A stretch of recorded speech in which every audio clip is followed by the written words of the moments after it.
Hey guys, welcome back to another episode of the old OBS. Still got the paint cans on the Charger. Making some brackets to hold the dash up as I trip. Mainly keep it from cracking anymore. These are gonna sit in here like that, and they'll keep this upper dash piece in there like that one, and keep it held upright and hopefully prevent any more cracks in it. All I've done is take a piece of aluminum, roughly measure it out, and then bend it. Say it's like 60-degree angle, and then put some holes in it, and a little bit of plastic JB weld just to make sure everything is not going to crack anymore. I don't want to put a plastic cover on it because they sell those toppers. Really not interested in that. I just feel like it's gonna look tacky. I'm gonna screw it up somehow or something like that. But yeah, so that's what I'm working on right now. And again, sorry for the fan. It is hot. It's not only hot, but it's humid. I was screwing around on the truck and just trying to see if one of these would fit, because I got a ton of parts that I got to go through from our collection of stuff. But here's a fuel filter, but I was trying to see if one of those cat filters would fit, but unfortunately the way the oil filter adapter on the engine angles it kicks it in like that, and it runs right into the oil pan. So these are pretty close to the same thread style, but it's just what I was messing around with. I wish it would fit, but it's not going to. So I want to bend up a couple pieces and get this dash bolted down. I got a windshield coming soon this week, hopefully. Been a little busy. I got some exhaust stuff that's supposed to be here today. So I can get the exhaust all done up.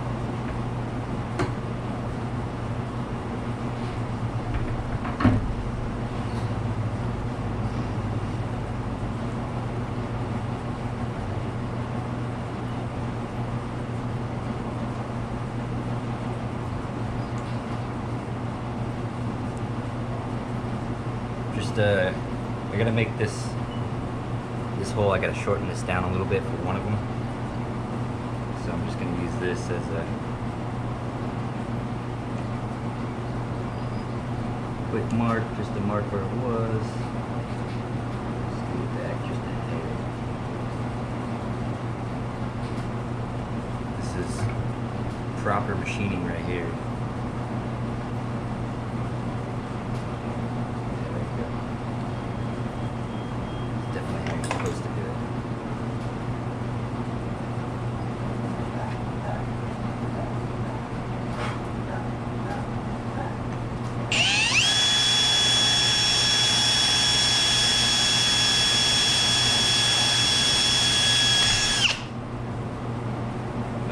How straight in line these holes are, but I want them remotely close.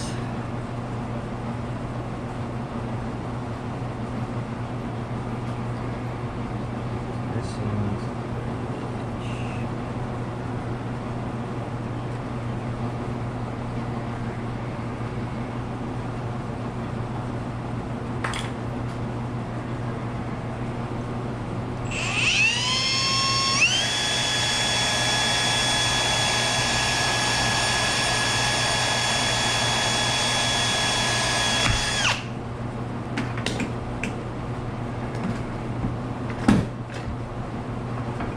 trim off the excess and get her dash saver.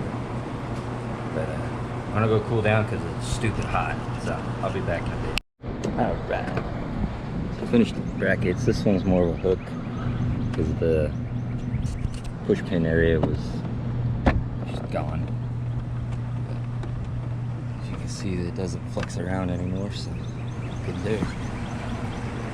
Start working on some vacuum lines for the AC system, and they're tucked up in here. So I gotta cut this open and repair it. Just gonna use, I think, what is it? 3/16 fuel line. See if that fits over it, because I got a bunch over here. See how that does. But yeah, that's my solution for the cracked dash. I get a dash carpet to go over it and call it a day. Doesn't need anything to be fancy. In the future, I want to drop a 79 F250 super cab and long bed on it. It'd be nice to do that. But I'll be back in a minute. Gotta go grab some oil, drain my oil out. So I'm gonna put some fresh stuff in it, and I'll be back with the AC fixings. Alright, we just got it topped off with 13 quarts. Oil level's good. See about fixing this vacuum line setup. Just go and gently cut it. I'm gonna slice into it. Then I'll open it up so I can get to the vacuum lines that are inside the tubing.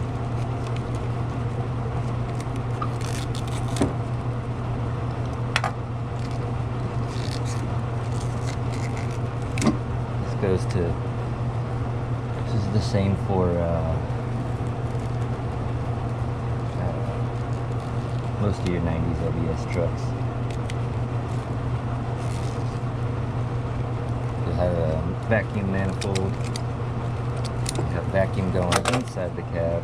And you'll have vacuum out here as well. Because these vacuum actuators inside. So if it defaults to like defrost or something, you lost your vacuum supply. And it could be a number of places. It could be your switch. It could be your vacuum manifold leaking. It could be just a vacuum leak. Or in my case, both of them were broken. So, this black one comes to this one over here, and that runs all the way to the manifold. So this is the supply inside. This white one goes back here to this vacuum solenoid. Grab some fuel tube. Sorry about that. Random cut. Thought my little girl was calling me. But this is what I'm going to try and use. Is just some weed eater vacuum tubing. Cut this back.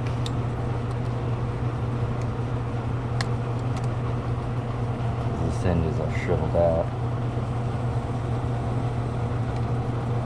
Cut back just a bit more. Alright. There we go. Let's slip this.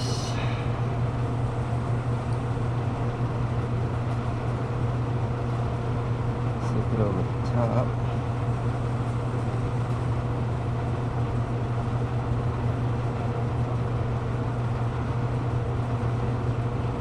That's got a good fit. And we're going to come over here. We're going to tie into this black one.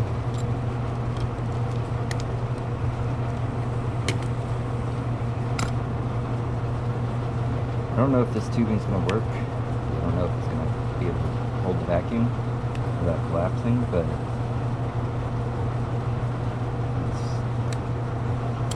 it might be worth just seeing if it does. I don't know.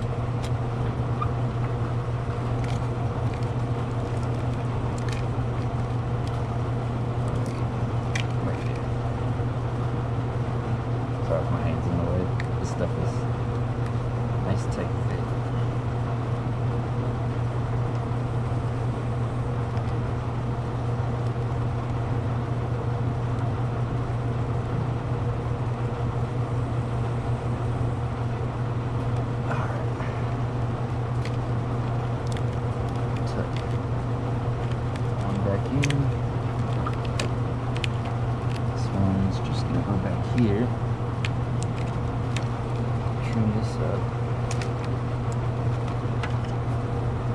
Hopefully this is enough, I don't know.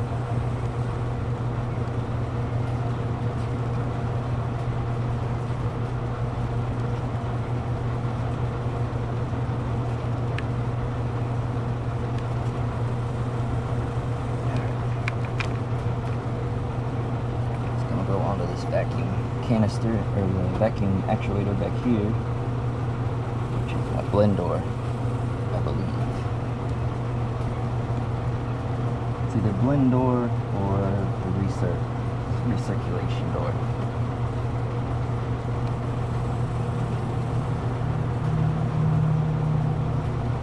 Apologize if I'm on the way. I'm gonna tuck it back here. And my big head's in the way.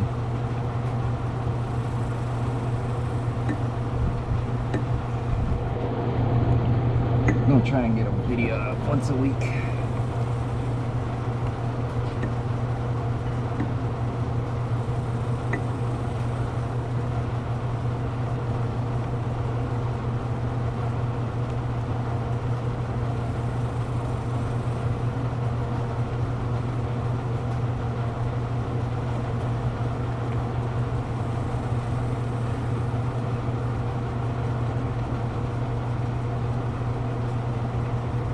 There we go. May not be pretty, but it'll do. Until I get some real vacuum tube, at least. Yeah. That's what I was trying to stick it on back there. But sometimes diagnosing these AC systems can be difficult because a lot of the times they don't have nothing in them. You don't know whether or not something's, might not know if your compressor even works, you might not know if it's locked up. I'll tell you that this connector is no good. You just see all the corrosion in it. I don't know if you'll be able to see it. See all that blue? It's back here too. All that blue. It is not good. Means it's had moisture in it. So I'm gonna have to get a new one of those. This pressure cycling switch and connector. And then the way I start with the diagnostic on AC is pop your fittings, or caps off. And you'll see in this one, there's oil in it, in the cap. It's a sign that it's been leaking. So, since that fitting's leaking, this is now full of air. This accumulator is no good because it has a desiccant inside with that absorbs water. So, gotta get an accumulator. Probably a good idea to get an orifice tube, which is usually on your high side. So a little bit of info on the AC system is got a suction line coming in. And that's usually bigger because it's pulling in the vapor, and then all across the top it comes out of the evaporator, and comes out as a gas, goes all the way over, comes into this compresses the gas, comes out of this right here into your high side. High side looks to be okay, but I might replace that fitting just to be safe. Comes out as a gas in the high side, goes into your condenser, runs all the way across the condenser, comes out as a liquid, still high pressure. Condenser right here, outlet. This is your high side liquid line. And then it comes into this, which is high side liquid line, to your orifice tube. The orifice tube is a metered restriction in here, and what that does is it takes the high side pressure at a liquid, drops the pressure to low pressure to gas, or liquid still. So it goes from about 250 psi to about 35, 40, and it goes in as liquid to the evaporator. Evaporator has air blowing across it from the blower motor, which pulls heat out of the air. So you got hot air going in, cold air coming out, and then the liquid that comes out, or it turns to a gas and comes out and then goes back to your compressor. So, got a high side cycling switch right here. Yeah.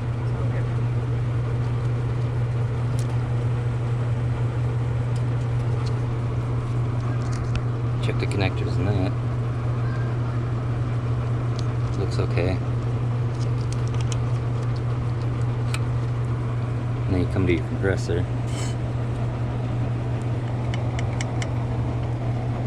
Clutch seems a bit worn. It's not terrible though.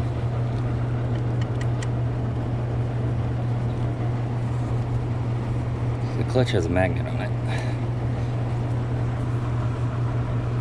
Ooh, that's not good.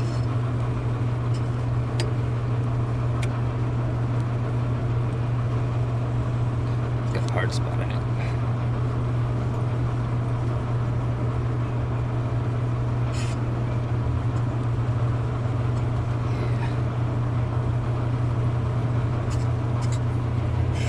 Made it all the way around. Might still be good. We'll see. It's your clutch activation.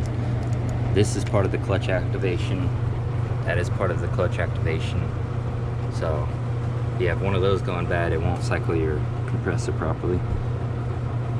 But yeah, so you got a connection there, connection there, connection there, connection here, connection here, and then on the back of the compressor. All those connections, crimps, all that can leak. So start with the basics: connectors, fittings, sensors. Give your compressor a quick turn, see if you got resistance on it. Doesn't lock up. This one has decent resistance when the compressor's actually pumping something, so I have faith that it'll do something at least.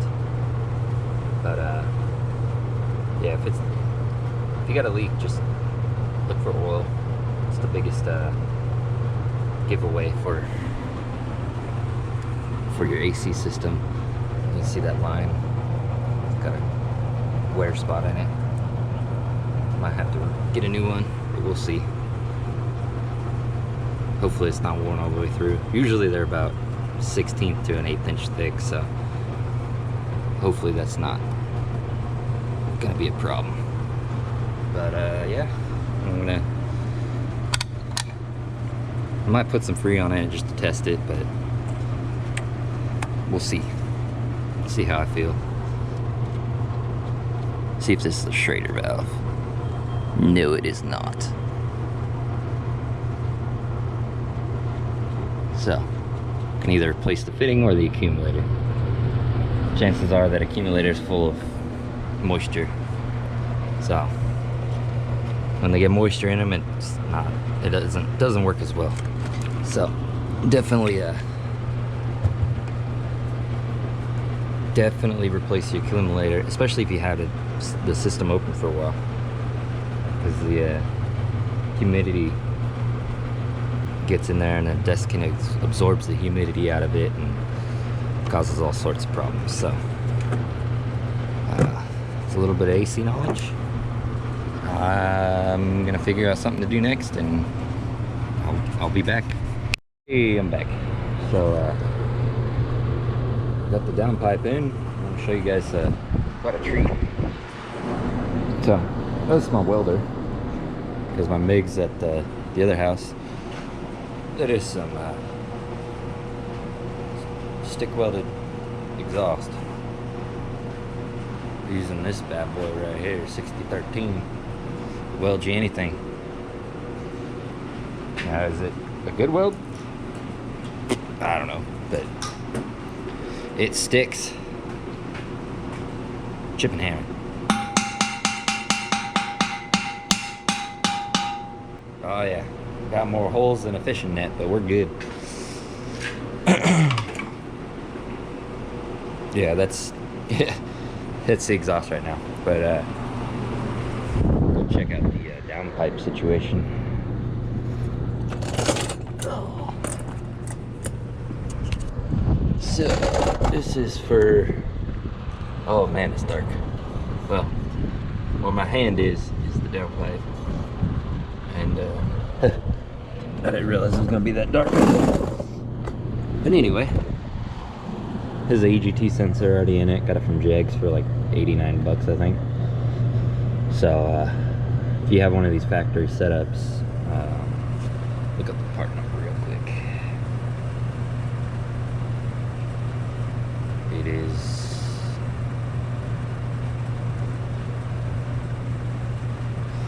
1 second.